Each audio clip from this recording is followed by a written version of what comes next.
তাদের মূল কাণ্ড হচ্ছে ইচ্ছা হচ্ছে দেশে অস্থিতির সৃষ্টি করে আবার যদি ওই ভারতের সাহায্যে ঢুকে পড়া যায় তাহলে হয়তো তারা রক্ষা পাবে।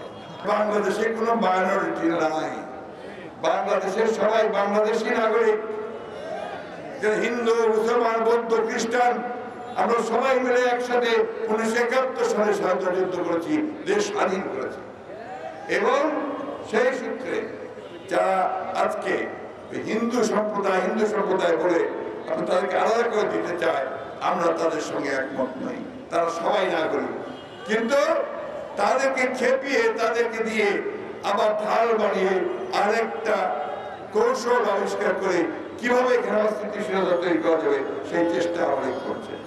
তাদের মূল কাণ্ড হচ্ছে ইচ্ছা হচ্ছে দেশে অস্থিতির সৃষ্টি করে আবার যদি ওই ভারতের সাহায্যে ঢুকে পড়া যায় তাহলে হয়তো তারা রক্ষা পাবে। বলতে চাই, ভালো এই সমস্ত ঝামেলা না করে আপনারা আত্মসমর্পণ করেন।